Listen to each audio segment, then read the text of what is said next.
Bismillahirrahmanirrahim. Elhamdülillahi Rabbil alemin. Vessalatu vesselamu ala Rasulina Muhammedin ve ala alihi ve ashabihi ecma'in. Esselamu aleykum ve rahmetullahi ve berekatuhu. Qadırmendi otandaslar, hürmetli cemaat, bugünkü kasiyetli Cuma günü mübarek bolsun. Ulustun ulu günü Navruz мерекесі баршаңызға құтты болсын. Ниет қылып, дұға қылып, жұмаға қатысайын деп, жұманың сауабын алайын деп келген әрбір қадамдарыңызға Раббым мол-мол сауаптардан жазсын. Алла тағалам ниет тілектеріңізді қабыл алсын. Бүгінгі уағызымызда исламның 5 парызының бірі болған зекет жайлы айтатын боламыз. Зекет Алла тағаланың Құранда әмір еткен 5 парызының бірі. Зекет сөзі ислам дінінің негізгі 5 тіректерінің бірінің қатарында орын алған, тілдік тұрғыда тазару, өсу, өну, арту, береке деген мағынаны білдіреді екен. Ал шариғатымызда, дінімізде нисап көлеміне, нисап мөлшеріне жеткен дәулеті бар мұсылман кісінің Алла ризалығы үшін өзінің байлығының бір бөлігін, бір мөлшерін жылына бір рет Құранда айтылып кеткен зекетті беруге болатын топтарға беру парыз болып саналады екен. Алла тағала Құран-ы Кәрімде зекет жайлы 30 жерде зікір етеді. Соның 27-сі намазбен бірге келеді екен.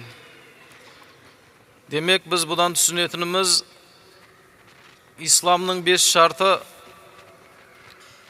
соның бірі намаз, күнделікті 5 уақыт намаз оқу болатын болса, 5 уақыт намаз оқу қандай маңызды болатын болса, зекетті де Алла тағала дәл сондай маңызды деп намазбен бірге Құранда келтірген.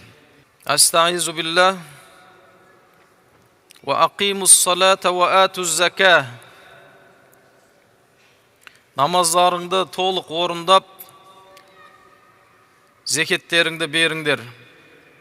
Бақара сүресінің 43-ші аяты.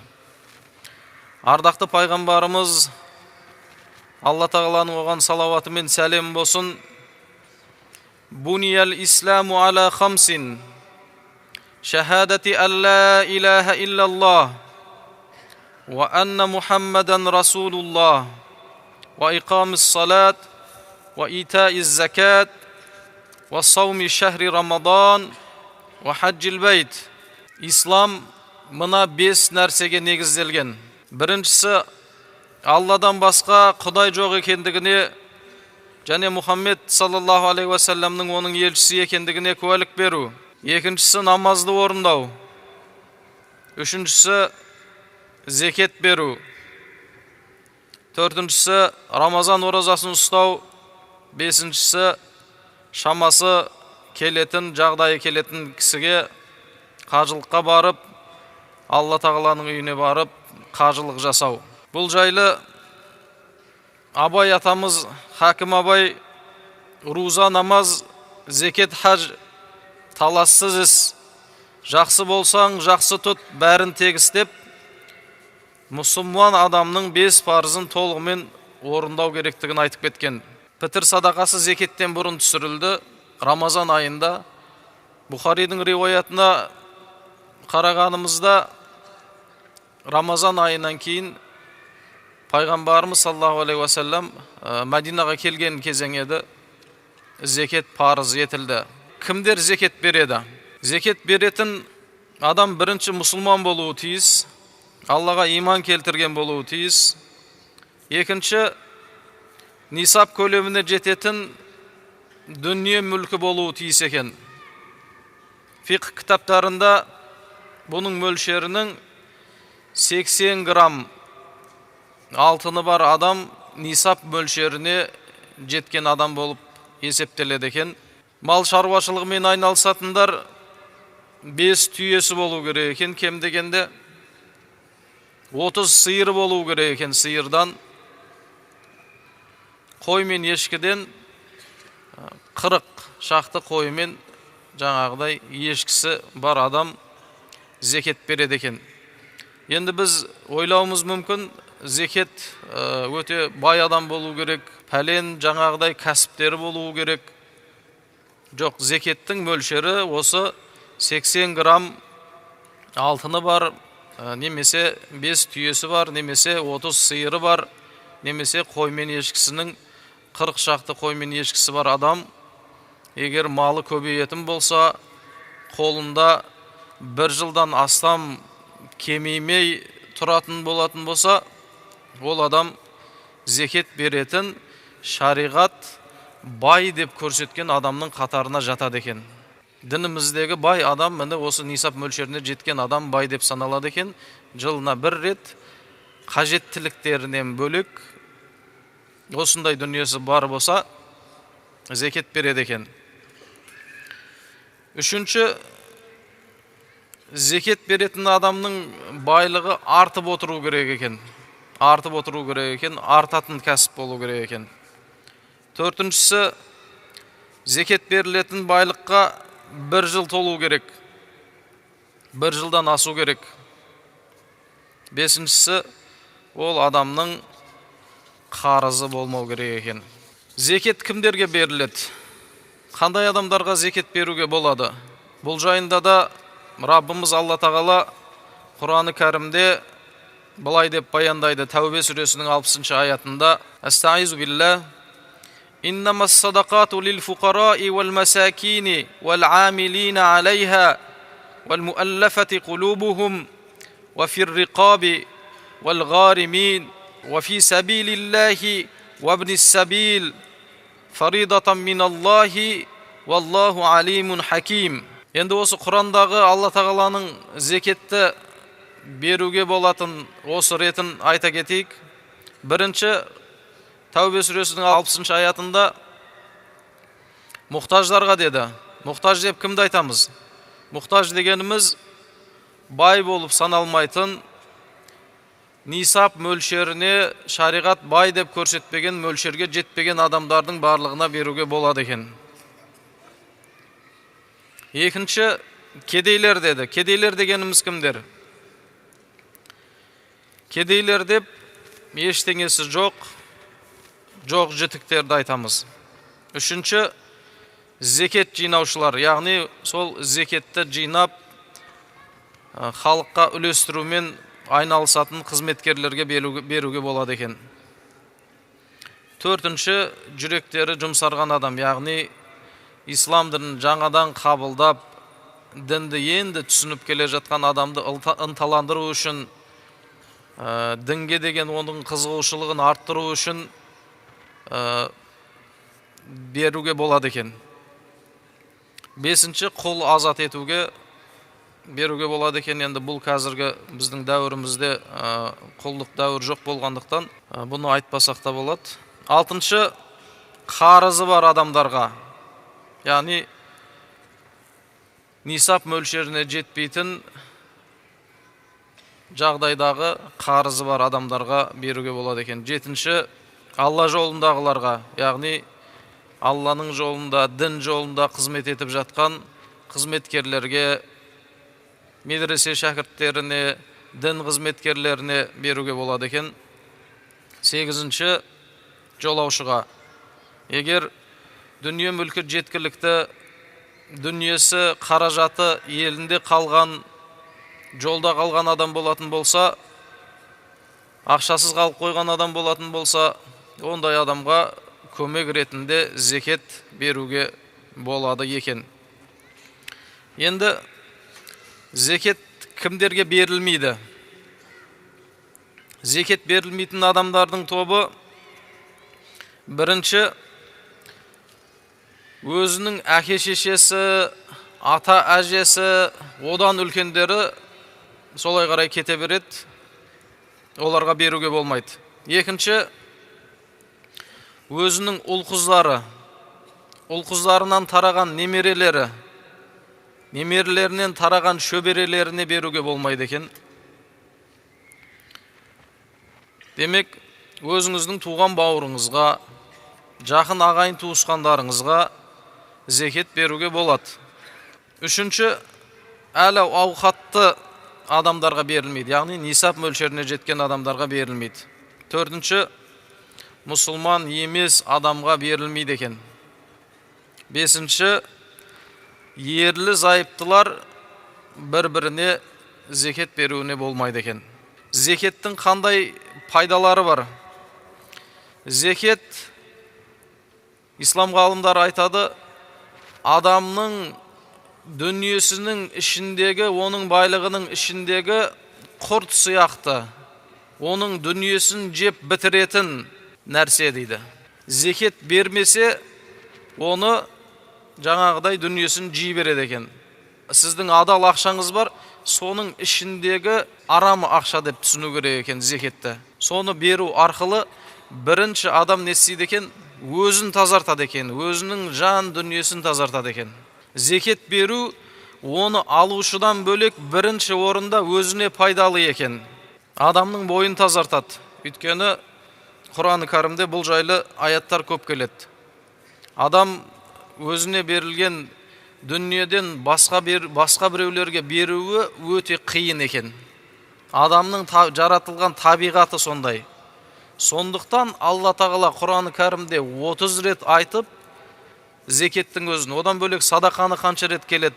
Зекет жайлы, садақа жайлы Алла Тағала Құран-ы Кәрімде қайта-қайта ескертуінің себебі, қайта-қайта ескертпесе адам бере қоймайды екен.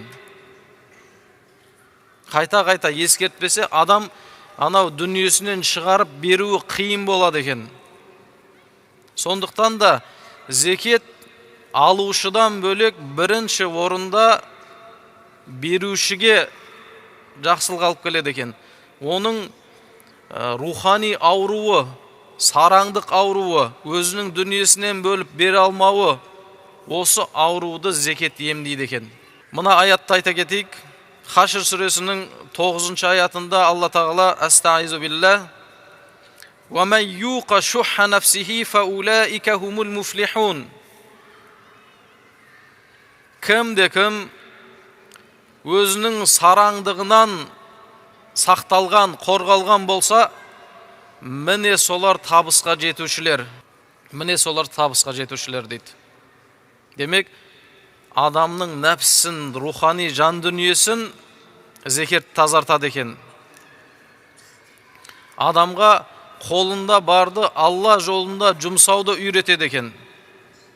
Зекет, садақа бірінші орында Алланың разылығына жету, өзінің нәпсін тазартуға жетелейді екен.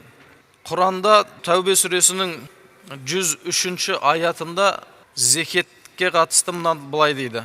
Олардың дүние мүлкінен, яғни малдары, дүниелері көбейіп, береке табу үшін олардан зекет ал, садақа ал.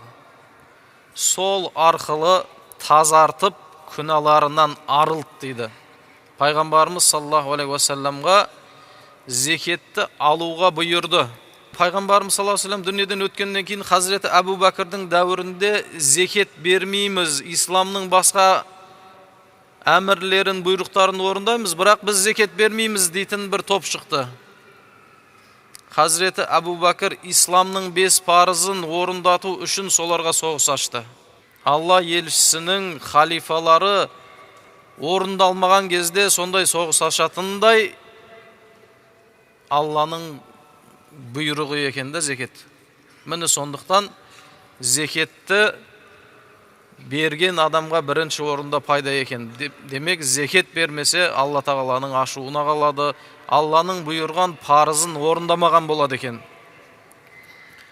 Енді бұл жайлы Қаблиса жырау бабамыз, әй мұсылман жарандар, малыңнан зекет беріңіз, бірлігін, хақтың біліңіз, хақ жолымен жүріңіз, пәк болады дініңіз деп зекеттің адамның ішкі жан дүниесін тазартатығын айтып кеткен екен. Зекет беретін адам жайлы айттық, енді зекетті алатын адамға да оның пайдасы бар екен. Зекет алған мұқтаж адам бір жағдайы жақсы адамнан зекет алғаннан кейін оның дүниесіне Алла тағалам береке берсін деп дұға қылатын болады. Оған деген қызғанышы кетеді екен. Оның дүниесіне деген көре алмаушылығы кетеді екен. Сол нәрсесі жойылады екен. Демек, зекет берген адамға да, алған адамға да пайдалы екен. Қазақта атымтай жомарт, ақпейілді жан деген бізде осындай жаңағыдай сөздер бар. Жомарт жандарға арналған, зекетін уақытысында беретін адамдарға арналған. Абай хакім өзінің әкесі Құнанбай қажыны былай деп сипаттайды екен. Мұсылманға қоймаған орынсыз жанжал шатақты, зекет жиып, егін сап, тойдырған ғарып жатақты дейді. Құнанбай атамыздың жоқ жітікке көмектесіп, егін егіп, одан шыққан өнімінен зекет беріп, жоқ жітікке көмектесіп жүретін сондай атымтай жомарт болған екендігін айтқысы келіп тұр. Бұл жайлы Шәкәрім Құдайбердіұлының Ахат деген ұлы өзінің естелігінде Құнанбай қажы жайлы былай деп айтады екен. Бұрын зекет беруді білмейтін байларға малынан зекет беруді орындатып, оларды нағыз нашар, кемтар, жетім жесірлерге бергізген дейді. Демек, біздің ата-бабаларымыздың зекетін беріп, садақасын беріп, Алланың әмірін толық орындағанын біз білеміз. Алла тағала Құранда өзі зікір еткен 5 парыздың біріне қатарына қосқан зекет, бұл өте маңызды құлшылық. Зекетті беру дүние мен құлшылық жасауға жатады екен. Зекетті алған адамға да берекелді болады екен. Міне сондықтан зекетті беруші адамда, зекетті алушы адамда одан береке пайда табады екен. Өйткені Алланың әмірін, құлшылығын орындап, сонымен жаңағыдай келген дүниені қабылдап алу, ол адамның аяққа тұрып кетуіне, оның жағдайының жақсы болуына септігін тигізеді екен. Және хадисте, Құранда бұл жайлы көптеген мысалдар келеді. Осы жайлы Алла елшісі саллаллаху алейхи ва саллям «Хассину амуалакум biz-zaka». Дүние мүліктеріңді, мал мүліктеріңді зекет беру арқылы қорғаңдар. Тағы бір хадисте садақа беру арқылы ауруларыңды емдеңдер дейді. «Ма нақасат садақатун мин малин, ва ма задаллаху абдан би'афвин илля иззан, ва ма тавада'a ахадун лиллахи илля рафахуллах». Садақа ешкімнің малын кемітпейді. Алла біреуге кешірім жасаған пендесінің абыройын асырады. Яғни біреуге жақсылық жасаған адамның абыройын асырады. Кімде-кім Алланың алдында кішіпейіл болса, Алла оның дәрежесін көтереді дейді. Зекетті барынша Рамазан айында беріп үлгеріп қалу ең сауапты амалға жатады екен. Себебі сауаптар еселенетін ай. Біріншіден парызын өтеген болып есептеледі. Екіншіден Алланың алдында өте үлкен ұлық сауаптарға жетеді. Енді садақа дегеніміз не, зекет дегеніміз не, пітір дегеніміз не, осы жайлы айта кетсек, зекет дегеніміз нисап мөлшеріне жеткен адамдардың артатын дүниесі бар, адамдардың жылына бір рет, былтыр сізде нисап мөлшеріне жеткен ақшаңыз бар, биылда дәл сол ақшаңыз бар, одан артып тұратын болса, сізге зекет беру парыз, жылына бір рет. Ал пітір дегеніміз бұл оразаның кем-кетігін жабатын Рамазан айында, Рамазанның басталған күннен бастап soңғы күніне дейін айт намазына дейін беріледі екен. Ал садақа дегеніміз ол әркімнің өз еркімен күнделікті немесе аптасына, айына беріп тұратын өзінің нәпіл жаңағыдай амалдары екен. Міне сондықтан зекет, пітір, садақа үшеуі үш нәрсе болып саналады екен. Алла тағалам біздердің Рамазан айында ұстаған оразаларымызды қабыл етсін. Мешітке басып келген қадамдарыңызға сауаптан жазсын. Ва ахиру дa'вана анил хамдулиллахи rabbil alamin. Rabbana atina fid dunya hasanatan wa fil akhirati hasanatan wa qina azaban nar. Bi rahmatika ya arhamar rahimin. Allahu akbar.